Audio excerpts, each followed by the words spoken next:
My name's Alan, and I'm about to do something pretty cool to show you all. Set that camera right there. Okay. And now, I got this flint and this spring. And I'm going to show you all what happens whenever I heat this piece of flint up. Till it's red hot. If my lighter will work. Hang on, let's go to a different area where it's not so windy. Okay.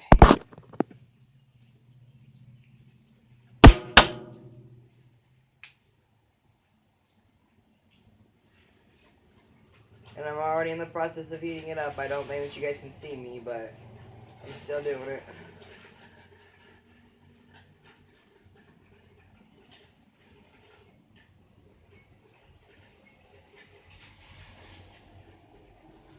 Okay. It's steaming red hot. Now watch this. Hold on. See, it's all red hot. Watch this.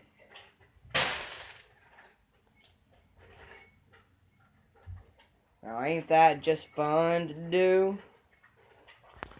And see, it leaves little marks wherever the flint has gone. And right here, there's still a little bit of that right there. And it's something fun to do whenever you're bored, you know. Just thought I'd show you all that. Peace.